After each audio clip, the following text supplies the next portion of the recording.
इकडे लक्ष द्या सर्वांनी. ही पुंडलिकाला दिलेली वीट आहे. विठेवर देव उभे आहे. मुक्तिकेसी नावाची एक दासी होती.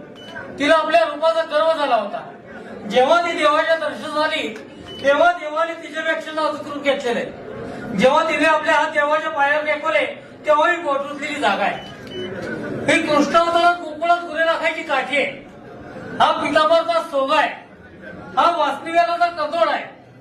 डाव्या हातामध्ये शंख आहे. उजव्या हातात कमल पुष्प आहे. ही ब्रह्मदेवाने जन्म घेतलेली जागा आहे. हे अर्धांगिनी रुक्मिणीवासाचं स्थान आहे. हे मृगलांचन आहे. हा कौस्तुभमणी आहे.